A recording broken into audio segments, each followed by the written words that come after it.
સાહેબ અમારી પાડોશી છે એન ઘરવાળો છે ને એ બેદીથી ઘેર નથી આવ્યો. શું કરે છે? રિક્ષા ચલાવે છે. બોલો સાહેબ ક્યાં જવું? બોલો. જુનાગઢ ફરવું હે ફેરાવ. જુનાગઢ ફરવું 1500 થાય ફેરવી દો. બોલો. કામ હું છે તમારા ઘરવાળાનું. લાલુ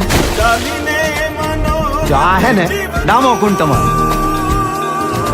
ને આ ગિરનાર હિમાલય કરતા જૂનો ને આમ હે ને ઉપર પીપળો હે પ્રાચીન. કઈ સૂંઘવાની પીવાની કઈ લત છે કઈ? તમને ખબર પડે એમને ક્યાં હોદવા જવા અમારે? ક્યારેક ક્યારેક પીતા હતા. ક્યારેક કે રોજ? રોજ. નાની રગઝગ થઈ હતી. ફોટો પાડી આપો તમે? હા અહીં ઉભા રહ્યો. આયા ઈ રાત પછી પાછા નથી આવ્યા.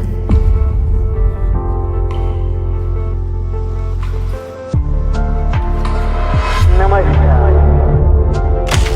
સંસારનો આ નિયમ છે કે આપણે સૌએ કંઈક તકલીફો જોવી પડે. આયા હું હે ને ગઈકાલે આવ્યો તો ને ભરાઈ ગયો તો.